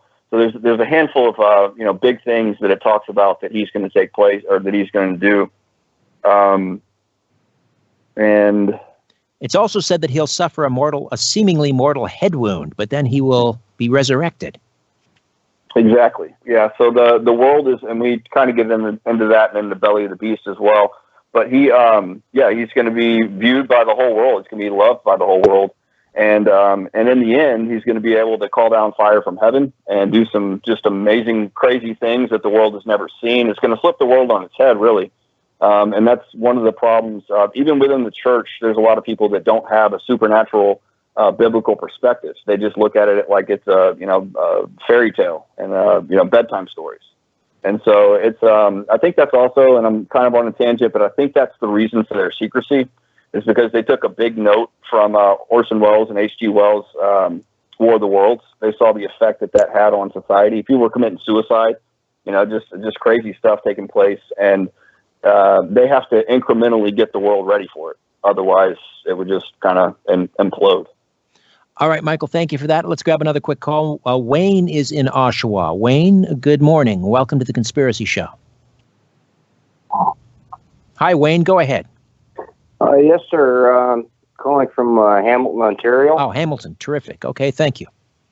Yes, I had an experience Tuesday evening, this past Tuesday evening, about 8 p.m., just at sunset. All right. Tell us about what happened. I was out on my back porch having a cigarette, and I was up. It was almost dark. I was looking at the southern sky, looking at the constellation of Orion. I could see Venus over in the west. And there were just a few rays of sunlight poking up over the horizon, and something caught my attention above, and this object went overhead. It was massive. It was kind of lit a little bit from the sunlight that was hitting it, and I could see a bit of a glint on the one side. All I'm saying is that I don't know if it's them or us, but they're here. Something's here. There's something not going on up there. This thing was massive, and it was very high in the atmosphere, and it's changed my whole perception of what's really out there. Did anyone else see it, Wayne?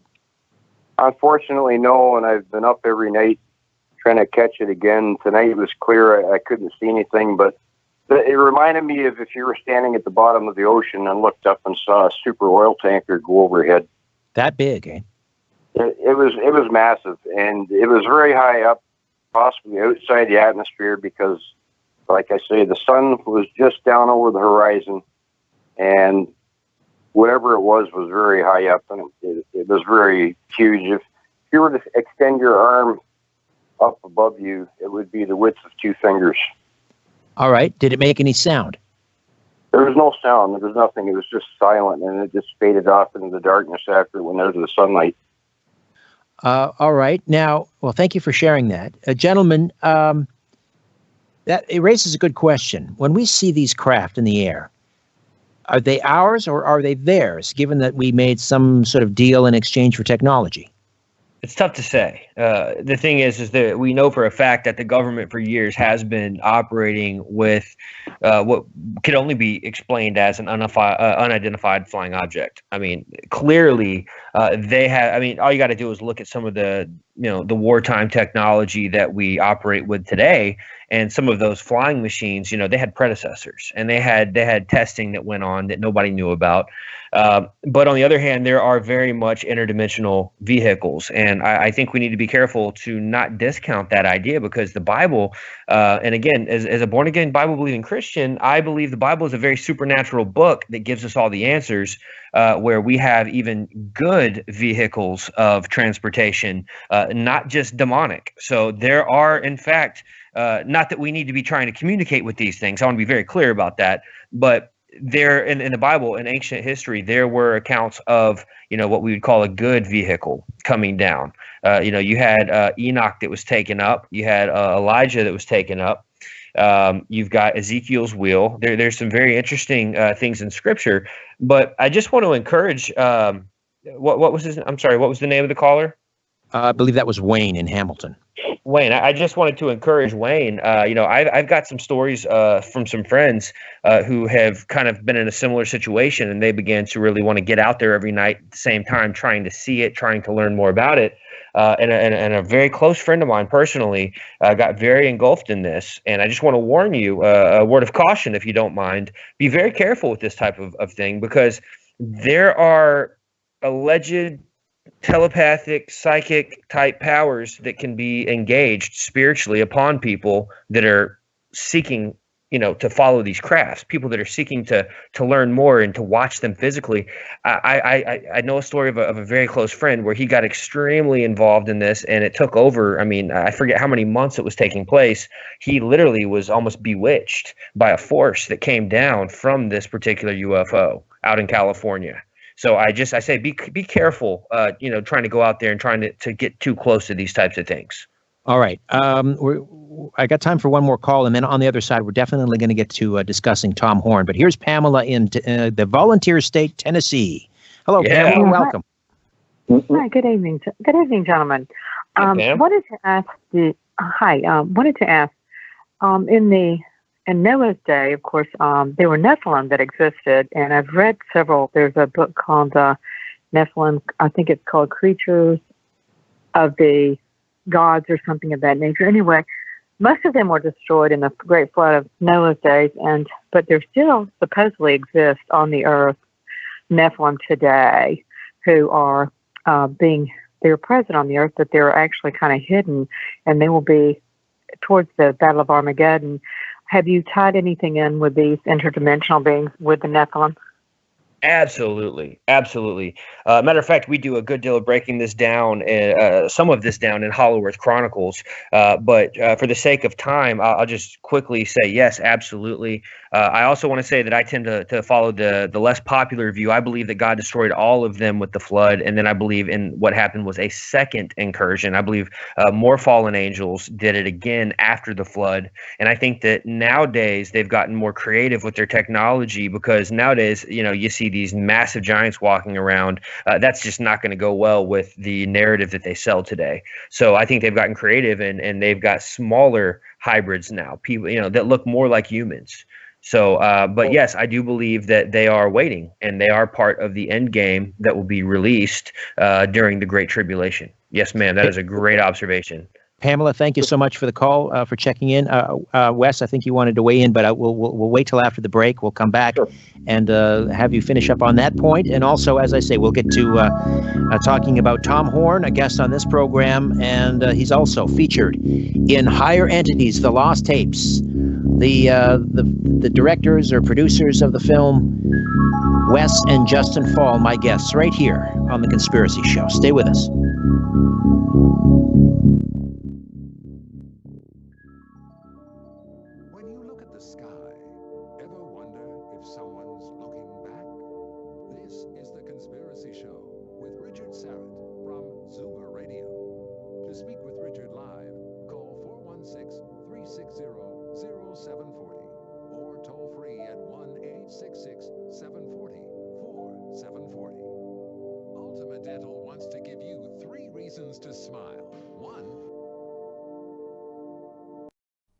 My Strange Planet shop is filled to the rafters and bursting with great gear. Check out the Toxic Mail and the Protect Our Power Grid t-shirts. My personal favorite right now, though, is my line of t-shirts celebrating carbon dioxide, the miracle molecule that makes life possible on our planet. But there's more than just t-shirts. There's mugs, phone cases, great hoodies and sweatshirts, tote bags, stickers, and more. The proceeds from the Strange Planet shop goes to support the work I do here. They help make this podcast, Conspiracy Unlimited, and my weekly radio program, The Conspiracy Show, all possible. So, get on up to my Strange Planet shop today. Just go to strangeplanet.ca. Remember, Christmas is coming. It's a strange planet. Get the gear.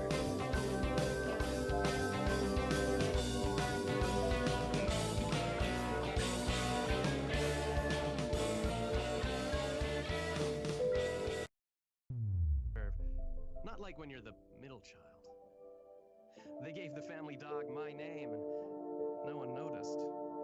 I guess you don't need to dream of having superpowers when you're already invisible. People are complicated. The experts at H&R Block make it simple to get the credit you deserve, with more money back from tax credits available to those in Ontario. H&R Block. Get what's yours.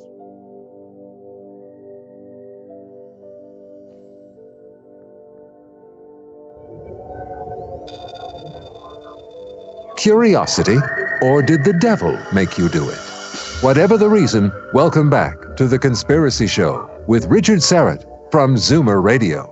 To talk to Richard, call 416-360-0740 or toll free at 1-866-740-4740. We are back with Justen and Wes Faull, Fourth Watch Films, Higher Entities, The Lost Tapes. And so I believe, Wes, you wanted to weigh in. We had Pamela, who called in from Tennessee, wondering about the Nephilim. Supposedly they were destroyed in the flood. That was, as I always say, God chlorinating the gene pool. He wanted to push the reset button because so much of the earth, not only humans, but animals, were corrupted. So then when did the second incursion take place of Nephilim? Well, it just says in there and afterward as well. And so there's a handful of different mentionings of the fallen angels after the fact in Scripture. But the thing that I was going to bring into view here is specifically on the Nephilim. We have the testimony from Greg Renrich, which he's the one who had Justin started talking about him, but he had the above top secret clearance for Area 51.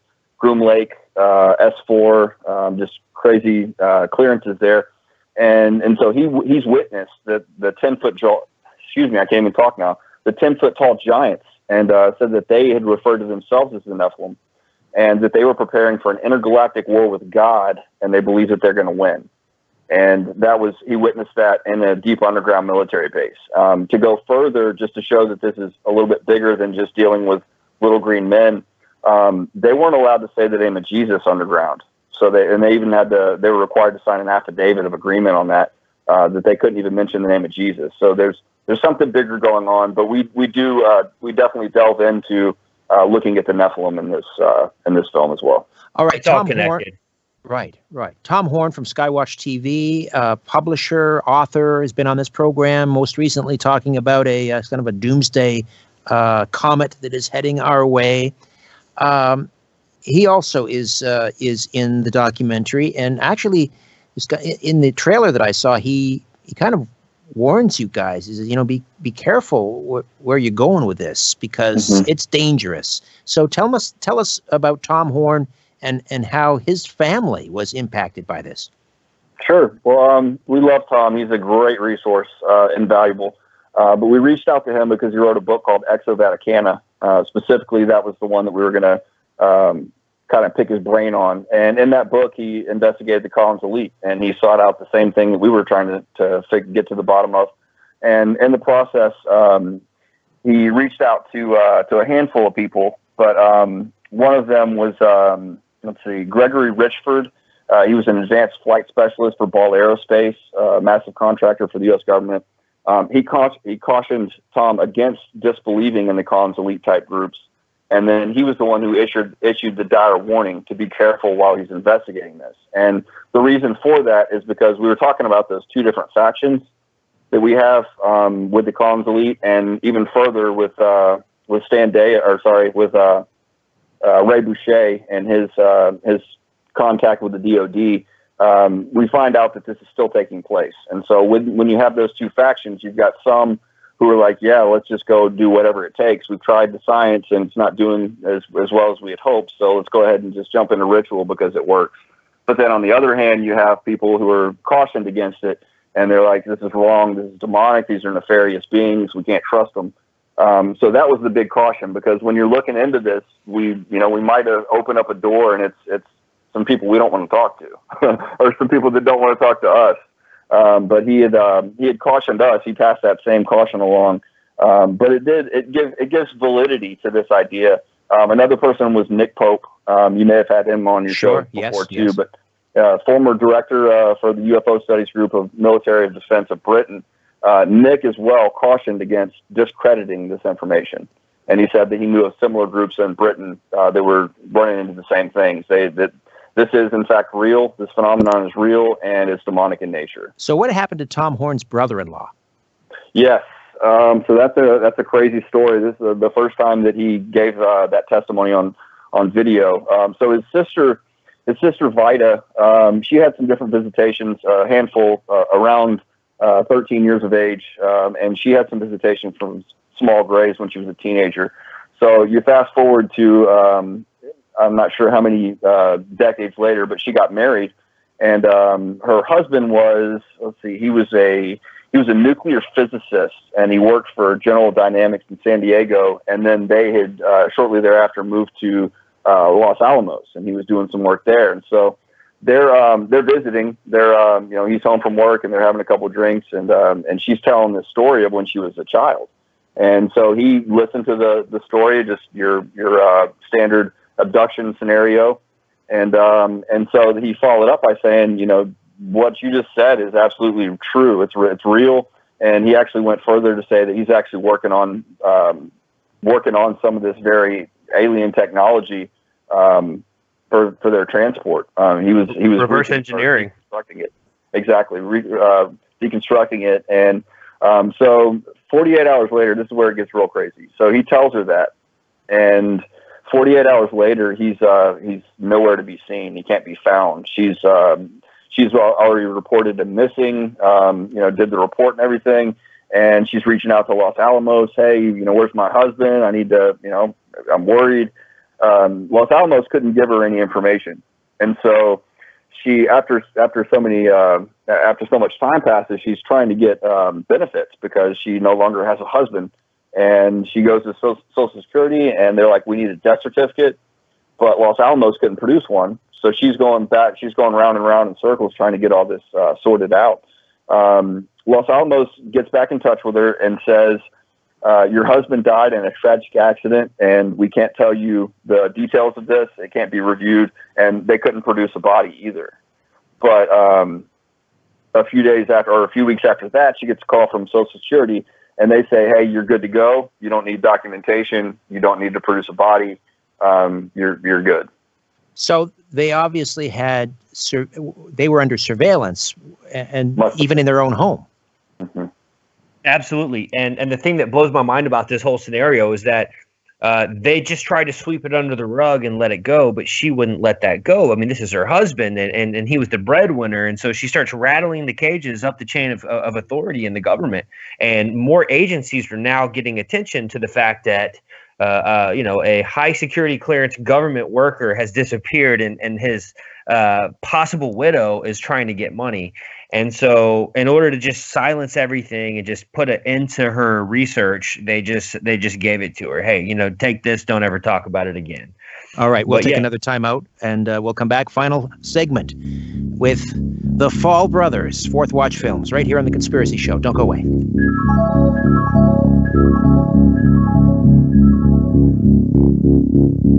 The truth is not out there.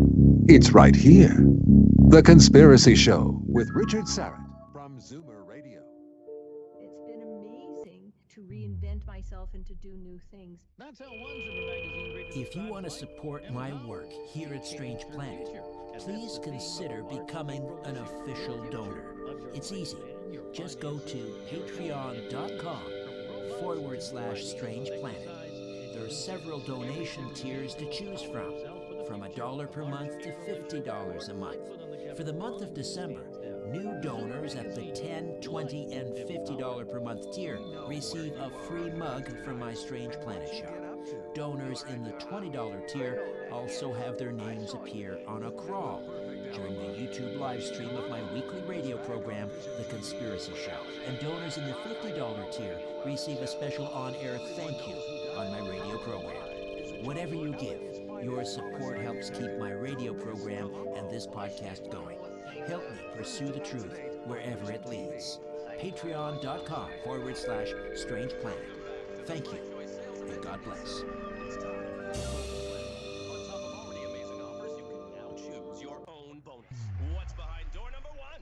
$2,000 bonus cash. Door number 2. Up to a 1% rate reduction. Or door number 3. Up to 3 payments on us. What bonus will you choose at the My Choice sales event? See your bonus options at choosenissan.ca or your Nissan dealer. On select models only. When leasing or financing through NCF. Conditions apply. I'm Marilyn Weston, and I give it to you straight from a woman's perspective here on Zoomer Radio every Saturday morning at 8. This Saturday, my team will share their knowledge and passions and happy stories so you can learn what works best for you and make informed decisions and take action with no regrets. So plan to tune in and join me, Marilyn Weston, and my team and get it straight from a woman's perspective this Saturday morning at 8 exclusively here on Zoomer Radio.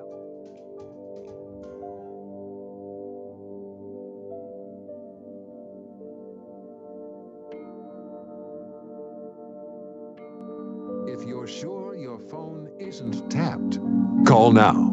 416-360-0740 or toll free at 1-866-740-4740. All right, a few moments remain with Wes and Justen Faull from Fourth Watch Films. Tell us again how we can screen your new documentary, Higher Entities, The Lost Tapes. Just head over to fourthwatchfilms.com, all spelled out, and you'll have access. We've got our films available there for streaming. Some people are going to want to go watch immediately, and if you stream the film, you get to watch it in high definition, which is really cool, especially with Hollow Earth Chronicles, because you get to see all the documents and all the really cool B-roll and the footage that we present in high def. But I just want to say that there's so much we didn't get to hit on tonight. So many key elements of Higher Entities. There's just so much information out there. So I really do hope people will take advantage of checking out this film just to kind of get the deeper depths of what we've researched here. Well, we have about 8 minutes, and we may try and squeeze in a call as well. But if you had to pick one of those elements that we didn't discuss, which one would it be? I would have to say Ray Boucher. Ray Boucher is a man of mystery. He was the former head of MUFON for his state in Nebraska. And not only is he a former Anglican priest, a former Baptist minister, he is a theologian. He is just a brilliant man, but he's also an exorcist. And he was very involved in the UFO community, still is, more so from kind of the behind the scenes now. But Ray Boucher was involved in all of this, back before there was the internet. There wasn't websites floating around when he was, back in the day. He was like going out to meetings. He was, reading letters and books and VHS tapes. Anyway, I say all this to say that because of his unique background, Ray was contacted by phone originally by two men who were researchers for the Department of Defense. And they wanted to meet with him and talk to him because they were seemingly to be a modern version of the Collins elite. Okay, these guys were part of a bigger interdepartmental group that were now engaging in what they called satanic rituals being funded by our taxpayer dollars, as well as private sectors. But some of these rituals were taking place in government facilities. Now, this is pretty serious when you stop and think about the eyewitness accounts that these two Department of Defense agents gave Ray. They talked to him on the phone. They said, "We got to meet with you." They met secretly in a hotel room. We get a full disclosure from Ray in the film, but he explains the use of psychotronic weapons, psychic abilities being carved out in people. They were actually looking for people that had psychic abilities that they would abduct, bring in, and really try to use those abilities and really push them to the limits for government and military applications. They were trying to establish contact between certain individuals and certain entities to where people could use their abilities to contact these entities while sitting in these chairs, special chairs, what they would call psychic chairs. I mean, this stuff, it's almost like what we hear about that was taking place with Montauk. But what's really interesting is that these men from the Department of Defense, they said that they were very concerned that this departmental group, this interdepartmental group, they were concerned that they were now involved in some very satanic rituals involving human sacrifice, Richard. Human Dear sacrifice on the watch of the Department of Defense, on American soil, on government facilities. Obviously black facilities, black sites. And he says that they were in communication with NHEs, non-human entities. Now, when we go back to what was going on with the Collins elite, we say, well, that was a long time ago, but what's going on with that today? What's the current status? And my statement on that, the answer to that would be Department of Defense has been heavily engaged secretly in working with entities, doing everything that they can to try to reach out to even new entities. I mean, I don't understand. I don't understand how a group like this would continue doing these things, reaching out on new tests, if they're dealing with the same entities. So what my belief is that there's several key groups in the government. All of them are interdepartmental, and they've got different entities that they're working with. And that's why we have so many documents now that have been declassified, over 300 declassified documents of the FBI dealing with all manner of strangeness. Matter of fact, I was on the phone with Ray Boucher just the other day, and he told us that he's been working with a guy who's former CIA. He actually worked at a desk called the Weird Desk. Can you imagine a guy working for the CIA that everything that comes on his desk is just the weird stuff? Yeah, it's the real life X-Files. I've heard of that. I'm just looking at the live YouTube chat room, and Heidi weighs in asking, for those not familiar with Montauk, the Montauk chair, they're on the eastern end of Long Island. Tell us a little bit about Montauk. Well, there's a lot of speculation. I think a lot of what happened there was spiritual projections, to where people were astral projecting, even against their will, if that's even a thing. That's just my theory, that there were out-of-body experiences, remote viewing, stuff like that taking place, and people that were being abused, spiritually abused in this scenario, and physically abused. Now, I believe that they were being forced into these projections, and so they really thought that they were experiencing these things, but it was actually a spiritual projection, kind of like when Satan was able to show Jesus the kingdoms of the world in just a moment of time. That's what I think was going on. But people involved in Montauk that were, the abductees, it was very scary stuff. I mean, they really believed that they were traveling back in time from these psychic chairs. Right. There was an element of child abduction. People were being supposedly swept off the street, taken to this underground base. It's also kind of wrapped up with MK Ultra, mind control, and so forth. We just have a few minutes left here. And one of the questions that we didn't get around to was, I think, Wes, you mentioned this. The question was, why did these entities make an exclusive deal with the United States? Did either one of you want to tackle that in the time that remains? You want me to try to? My take on it is that we're pretty much we've been set apart as like the world police, the head guys, the head honchos, the most powerful nation in the earth on the world scene, and so I think that that's probably why they reached out. I really don't know. I don't. That's the best that I can muster. I have to jump in real quick, and I believe the reason they chose the U.S. is because the United States is part of an ancient destiny, a secret destiny, completely opposite of what we've been taught.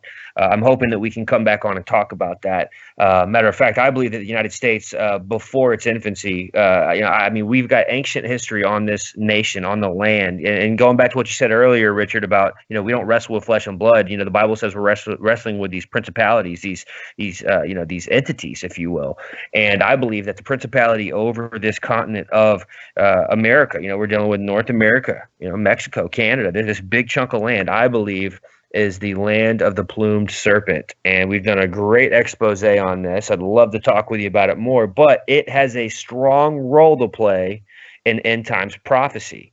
And again, these occultists know, these aliens, these entities, they know what's coming on the face of this earth, and they know that their time is limited, and so they are preparing right now, as we've been told, for an intergalactic war with God, and they are wrangling in as many human helpers as they can for this last time's feat. And America plays a huge, massive role as the end times resurrected Babylon. All right, well, gentlemen, this was quite a ride, and we will once again direct listeners to fourthwatchfilms.com, all spelled out, fourthwatchfilms.com. There they can purchase, they can stream it, they can buy the DVD, Higher Entities, The Lost Tapes, and the Hollow Earth Chronicles Volume 1. Gentlemen, thank you again. Our pleasure, Richard. Thank you so much. Thanks, Richard. All the best, guys. All right, my thanks to Carlos Cajun and Ryan White, my live stream producer, back next week with a brand new program. In the meantime, don't be afraid. There's nothing concealed that won't be revealed, and nothing hidden that won't be made known. What you hear in the dark, speak in the light. What I say in a whisper, proclaim from the housetops. Move over, Aphrodite. I'm coming home. Good night.